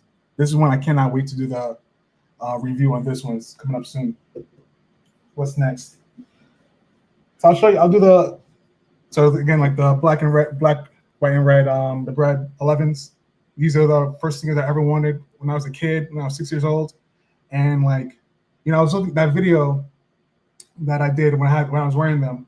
I thought it was so cool, like, because I'm in that video. I'm talking about these die casts that I wanted as a kid, and I'm looking at my feet. I'm like, yo, I wanted these sneakers when I was a kid too. I'm like, wow, if the 6-year-old me was watching this video, he would be in shock. He would not believe what he's watching. How the hell did I get that stuff? So this is one of my favorite sneakers of all time too. Next die cast, I'll show you guys. I showed you this. I showed you guys a little earlier. This is Jimmy Johnson's 2016 Homestead win. When he won his 7th championship in this car. This is my holy grail car. If I were to ever sell my entire collection, this car is not going anywhere. This car I would keep with me forever. I would keep it in a special case and I would put it somewhere really special. So this car is iconic. I remember watching this race live. I was going crazy when I saw this race. And just like that moment, him winning 7 championships, like, it's incredible. So having that kind of memorized in that way. So in Big Perm fashion, so do you have the Martin Viagra Ford? Nah, I don't. And honestly, I don't think I ever will, because in 2002, the people that made the diecast, there were different companies. So that was a Team Caliber is called. These are action racing collectibles I get in line now. So Team Caliber was a different brand. Like, that was kind of owned by Roush Racing. So their cars, I'm not really actually. Yo, but some of the Team Caliber cars are kind of fire though. Like, they do have some good detail. Like, I think at some point I would grab one, but maybe like after I got everything I wanted. I had a who was it? I want to say it might have been a Mark Martin. Yeah, I had a Mark Martin, but it was the owner series. Yeah, which is like the Elite. Yeah, exactly. Yeah. So Bane's wild. He says, "Yo, my OCD's kicking in. Handle them diecast with gloves, or the prints would drive me nuts." I mean, a nice little microfiber wipe here, ready to go. Oh yeah, yo, Bane, I promise you. Yo, check his TikTok out. You will not see any prints on those things when it's spinning, bro. Yeah. Art in the building with Queen's finest. But one day I'll get a Mark Martin Viagra car. I did have a Hot Wheels version of he had a Pfizer car, because they couldn't put Viagra on the Hot Wheels car. Oh yeah. They put Pfizer instead. So I had one of those. That's in my mom's house. I should put that in my case. So I do have that one. So technically I have a Viagra car, but not really. So why we did that. So next sneaker is I got these recently. Unfortunately, I wore them to a barbecue in the park, so it kind of got dirty. Oh, we already know what time it is when you wear it. That was not a good idea. Great 5s with a Nike Air in the back. I waited my whole life. Great 5s and Nike Air in the back. When I bought these, I shouldn't have bought these. But I did anyway. Because I'm not passing up on these. Like, look at this. This is an iconic classic sneaker. This is my favorite sneaker by far. So yeah, I remember and they re-released the Great 5s in like 06, 07 around that time, but with the Jordan on the back. With the Jumpman, yeah. We were at that time we were lining up, and my friend, he lined up. I couldn't go. So he lined up for me and him. He had a ticket for both of us, but it kind of worked out where he couldn't get sneakers for both of us. He could only get one for himself. So what he did was he traded my ticket that he had to another guy for an iPod Nano, right? At the time, I was very upset that he did that at the time, because I was a kid. I didn't appreciate it. But him giving me that iPod Nano. Now I think about it now, that changed my life. Like, that was when I got an iPod, and when my love for music really exploded, and I've been like an Apple guy ever since. So that exchange like really enhanced my love for music and my ability to listen to music all the time. So I didn't get the fives back then. I got an iPod, and that has been, I have had that, 20 years that has lasted me. And I finally got the Jordan with the Jordan 5s with the Nike Air in the back. So win for me. Oh yeah, for sure. And shout out to you in your last video with your Superman car. I'm gonna have to one up you just a little bit. 2016 Jimmy Johnson when he won a Superman. Wow. This is my second favorite car of all time. I have the 1/64 scale of the Razorwind, and I also have the 1/64th of it without the confetti. I ordered the Elite version without the confetti, but somebody stole it. It got to me, but it got delivered somewhere else, and I never saw it. So that sucked. I gotta fix that at some point. But yeah, this car, and I just saw the movie on Tuesday. Oh man, that movie fired me up. So this is a shout out to that day, that movie. Shout out to you and your review. Appreciate you, bro. So yeah, this is a cool car. Big Perm says, "You have any number 3 cars in the collection?" Yeah, I will say it's kind of buried a little bit. But I don't know if you're familiar with Peter Mac's car. So it's a Dale Earnhardt car. He drove in 2000. It is all kinds of colors. He drove it at Charlotte in the All-Star race. So it's a Dale Earnhardt car with multicolor. So it's like totally opposite of the black. What he normally drives. Yeah. I've seen that a few times. Yeah, that's I have a little Dale Earnhardt case going. I have about eight in that case so far.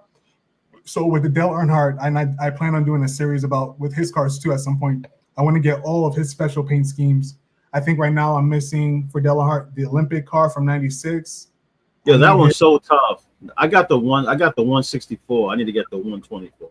But that Olympic car, the way they execute that is so fire. Yeah, that's a beautiful car. And I need his Wheaties car. I had a 124 scale of his Wheaties car. I just sold it today actually, so I want to get the bigger one.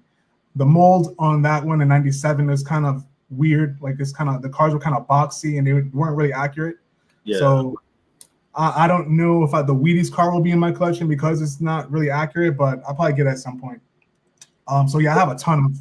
Yeah, I have that one. The Coca-Cola car. I have that one in the case too. I have Dale Earnhardt's Coca-Cola car. I have the silver car that he drove in the All-Star race in '95. I have his Oreo car from 2001. The Taz car from 2000. Oh man, I can't even see over there. And I have his car from '98. So I have a few, but I'm definitely missing that Olympic car, and I'm missing the Wheaties car, of his special paint schemes, of course. And I would love to get his 2001 car at some point in Elite, but any Wrangler? Any of the Wrangler? I had the I want to get, that's another one I'm missing in 124 scale. I'm missing that one Elite. I had a smaller one of that one too, the 164th, but I sold that one too because, like I said, I want to get the Elite ones, the big ones. So I'm selling all the small ones because I don't need them. That one sold, so I have to get the Wrangler car as well. Yeah, so I'm missing the Olympic, Wrangler. I put Wheaties in quotation marks, and I want to get his 2001 car before he passed. Dope. Okay, so where we at? I did diecast, and we're gonna go with sneaker.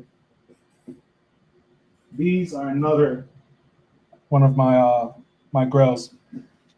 The royal blue ones. These are probably my second favorite ones after the Chicago ones. My ex-girlfriend got me these for Christmas. This is like one of the best gifts I ever got because, these were not cheap because we bought them secondhand. I think they were like $300 or $400 at the time.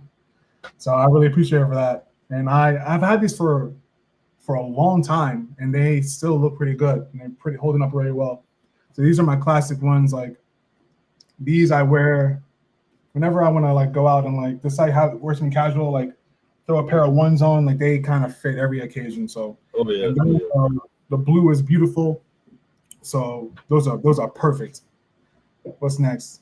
Oh, shout out your hometown here, your previous employer, like your Lowe's and your guy, Hendrick Motorsports, 200th win for Hendrick Oh, that's Motorsports. tough. That's tough. Jimmy Johnson, he won the. I don't think this was a Southern 500. I think this was a spring race. But this is the 200th win for Hendrick Motorsports. See, it's all black. It's kind of matte black, the Yeah, that was cobalt, tough. a little bit That of was confetti. nice. So This car, Royals are nice, beautiful. That's his favorite besides the Shadow one. yeah, I have a pair of the Shadows. They didn't make the cut, unfortunately. Yeah, those are probably be number 6 on the list. I mean, number 7 on the list. This one is definitely one of my favorite cars, my favorite Jimmy Johnson cars. This one came in a really cool box. Like it came in like so the case was like it looked like a book. I don't have this in storage. I don't have the box, but it was like a book. You flipped it open, and it was this car sitting in, and it had all the Hendrick cars. It had Casey Kane's car, Jeff Gordon's car, and Dale Earnhardt Jr.'s car from that race in Oh 164. snap! So I have them. I have those cars are in a case up there. When I do the review, I'll have them all out. But Yeah, Matt said he thinks he was at that race. He probably was. yeah, He don't miss it. Yo, he don't. That's one race he don't miss is Darlington. He's yeah. there. Oh yeah, Darlington that's a beautiful track and a beautiful race. But yeah, this is probably like my second or third favorite. No, my third favorite Jimmy Johnson car or fourth. Yeah, behind the other guys here. So that was a 2012 Darlington. And then after that, I think I got one more sneaker. He said, "I've never been to a NASCAR event. Question: do they play the song like song fast like NASCAR by Kafani? Do they play it? Nah, they don't. They did not like that. I mean, like when would they play that? Like maybe in the drivers in shows they would play it.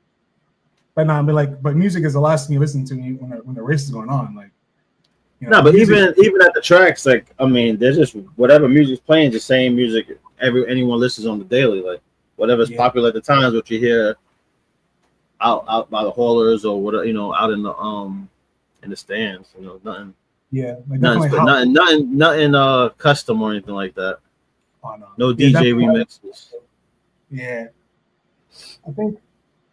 Okay, I guess I do an honorable mention with my sneakers. I wore these today, and they're also one of my favorite ones. But they definitely they definitely tailgate heavy out there.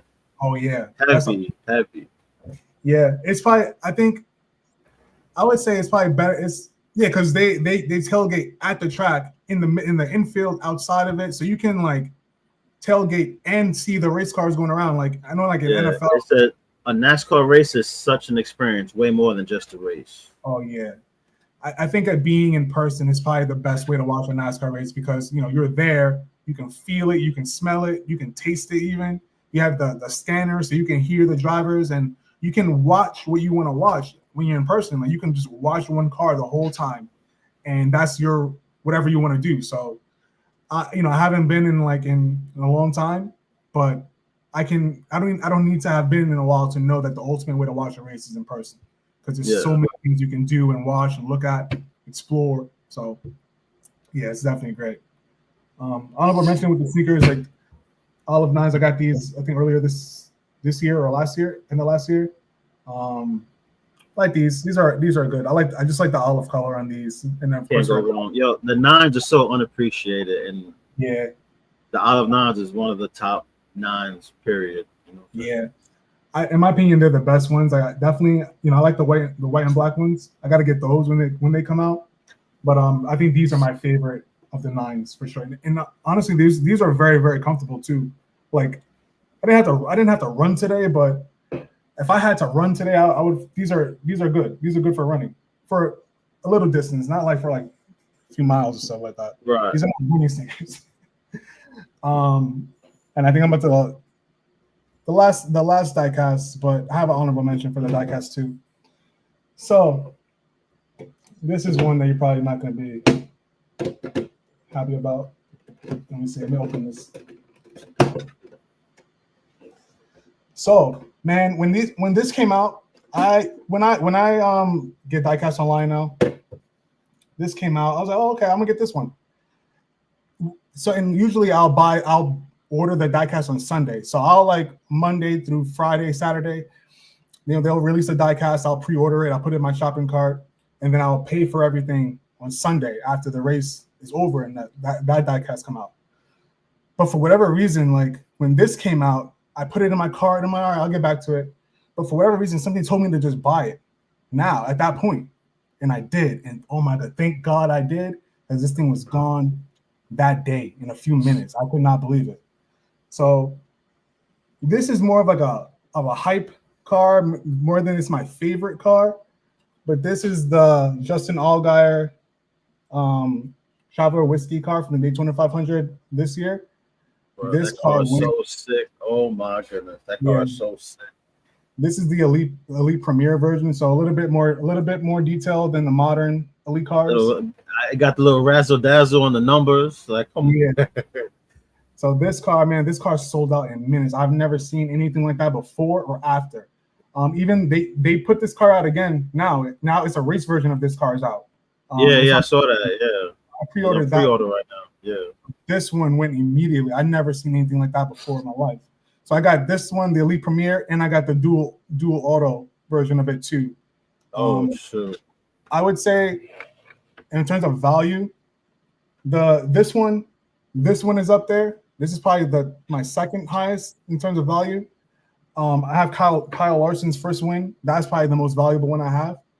And I think this is up there in the top 3 or 4 in terms of value. Is this one and the dual autograph. I think the fact that that Connor Zilisch is going to be up there because Junior was the freaking he was the main guy there because the dude was suspended. The other guy was suspended, right? And then when for the Connor Zilisch race that he won. Oh, in Watkins Glen? Was that Watkins Glen? Texas when Kyle Larson won in his car? No, Zilisch won when Dale Jr. was in the he had to run the show because the crew chief at Pocono. Okay. Oh, that's what happened. Yeah. Oh, that's in Pocono. Never be another first JRM Cup car. Crew chief. That's what I thought. Yeah, he was a crew chief for that Connor Zilisch race, and that car is going. That's another one I got mad hype behind it too. Yeah. You pre-ordered that one? Yes, I did. Yeah, that's a big one. I can't wait for that one, man. I jumped on the hype. That was a hype train. That was a hype train move. With Connor Zilisch? No, I'm saying like right out. Right as soon as I saw it on there, I was like, I guess I got to do it. Yeah, you had to. That's gonna probably be a pretty iconic race. And I think that they put out a dual auto for that one. I think it's Connor and Dale Jr. signed that one. Yeah. So the last honorable mention for the diecast, kind of bridging both the sneakers and the diecast together. Of course, we got Tyler Reddick's Talladega win from last year. Talladega. That's when he won at Talladega. All that confetti, that green and white confetti with that Jordan brand on the front, the elephant print. Yeah, I'm very happy that he won in this race in this car. This is a cool one. See, I have all the Jordan brand cars so far that have come out. I have all of them in Elite. This one is the only one I don't have that's not with confetti. I have the 164th that has non-confetti, but I'm not gonna buy this one clean. I'm just gonna keep it this one. I won't have them in a case together with this one, but at least if I do some kind of video, whatever, I'll take it out and I'll put it together with everything else. So yeah, that was my dirty dozen plus a couple of honorable mentions. And also if you follow my channel, so it's a little sneak preview of what's to come so far in the review. Very dope. Follow this guy for the NASCAR stories and history on TikTok. Thank you. Top notch commentary. Thank you. Easy to understand. Like it could be your first. This is like NASCAR 101 for anyone that if you just want like a quick history lesson and a short appreciation for the race and the history of the sport, tap into the channel. And you're also putting them on your YouTube channel, right? Like some of the same videos you got on Exactly. So yeah, my handle is J McLaren's Garage. Yeah, it's up there at the top. You see it right here. So we just put everything together, take out the apostrophe, and then like it's on TikTok, but and also on YouTube. So I post exactly what's on Big Firm just subbed up. for now. So yeah, you can find my videos on both channels. So on my TikTok, I break it down where I do the full review on one video. The next is a slideshow of the photos from the race itself, so you can have more context about what you're looking at.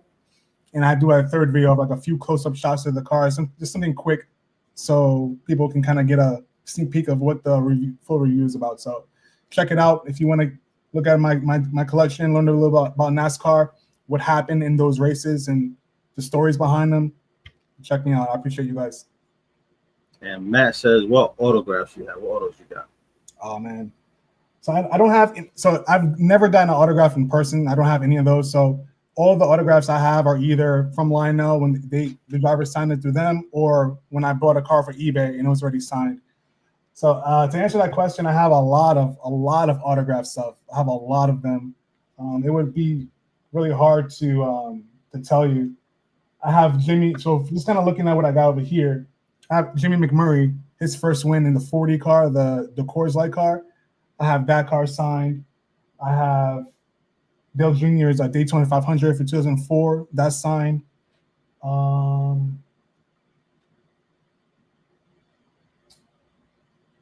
Yeah, that's what I can see from here for now. But I have a lot of signed stuff from a lot of drivers. Yeah, he said getting your own auto should be on your bucket list. Yeah, I know. I gotta get to one of these races first. I gotta be there. You know, that's a very expensive endeavor so far, but I definitely plan on making that happen. You know, I think about that a lot. Like, especially I would start with one of my Jimmy Johnson cars, and I would love to go up to him and have him sign one of them. So I definitely gotta make that happen. So, you know, that might open up a new addiction for me, like going to all the races and trying to get all these thousands of cars signed. Yo, there's people that do that. Like they just go, they don't go for the race. They get there early, get in line, and then just enjoy the festivities and then get back on the road. Yeah, like they had just bring out almost like chunks of their collection at a time, have them sign all of them.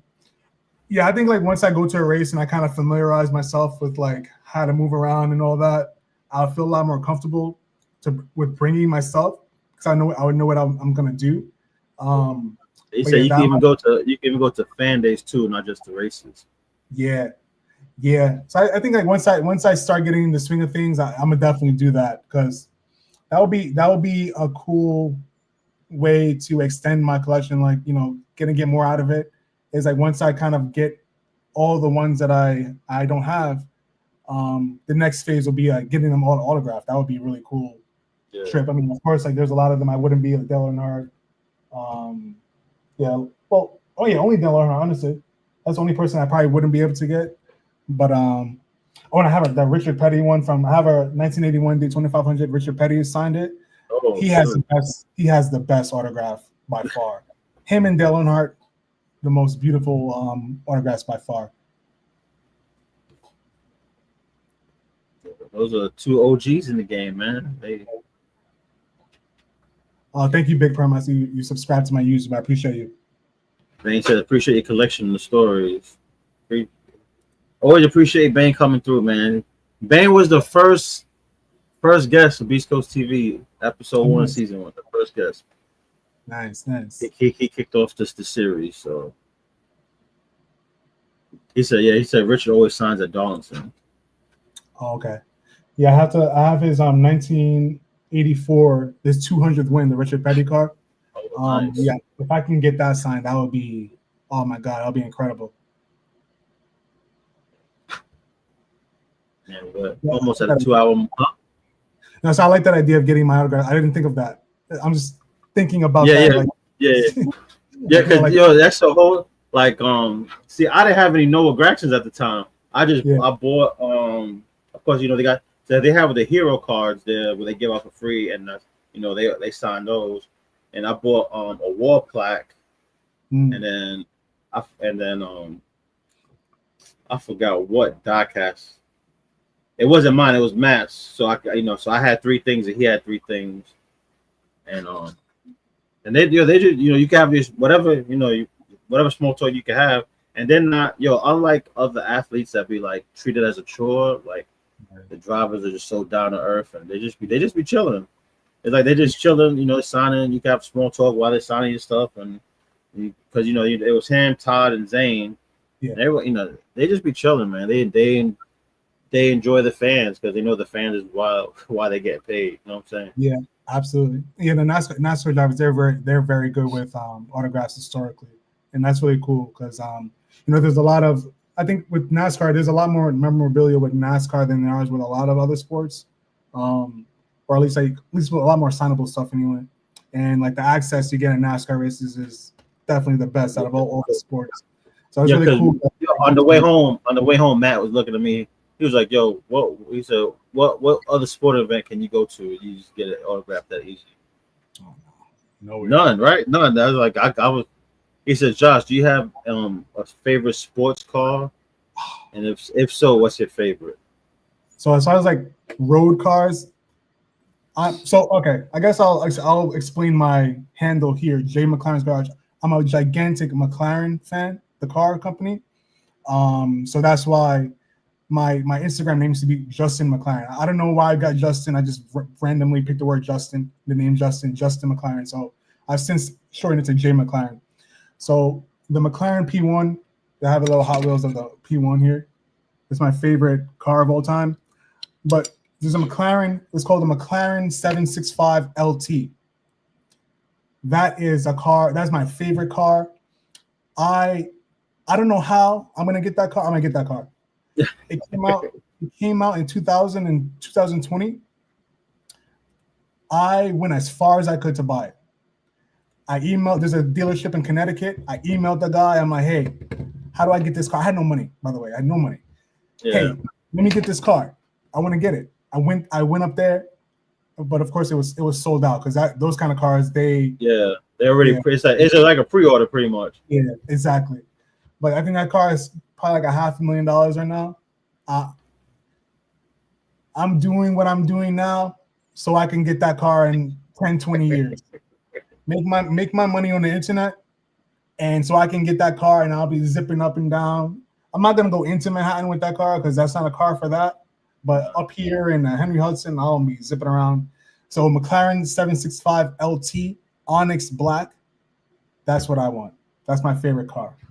And my favorite race car of all time is it's a Formula One car. I have the Lego one, but it's like Ayrton Senna's 1988, that MP4, McLaren MP4 Formula One car. That's my favorite race car of all time. So yeah, McLaren, as you say, I'm a gigantic McLaren fan. Dope. Learn something every day. Yeah.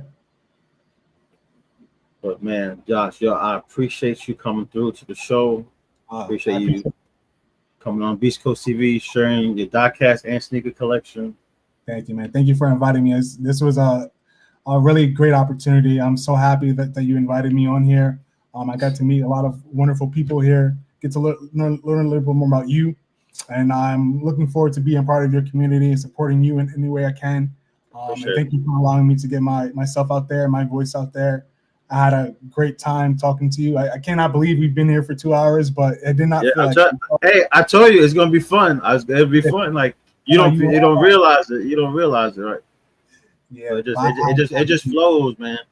And then and then like you learn things. I've known Perm since like 2018, 2019. I didn't know he was into NHRA. Yeah, I mean, I really appreciate this opportunity to be here with you guys. And I would love to do it again at some point down the line. So let me know. Hopefully, the next time we talk, I got a little bit more cool stuff going on I can show you guys. So, for sure.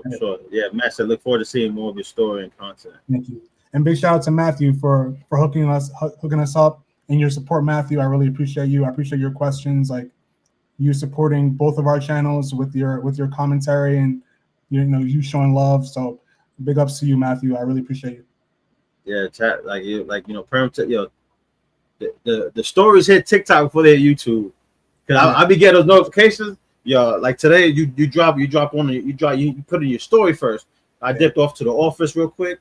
Boom. I was like, oh, word is what we doing. And I was like, I wait till I get home to watch the video. That's what I'm probably gonna binge watch before I pass out. You know, my son got a baseball tournament this weekend. We got a long drive in the morning, but it's gonna be fun, man. Like I said, man, I appreciate you coming through Beast Coast TV.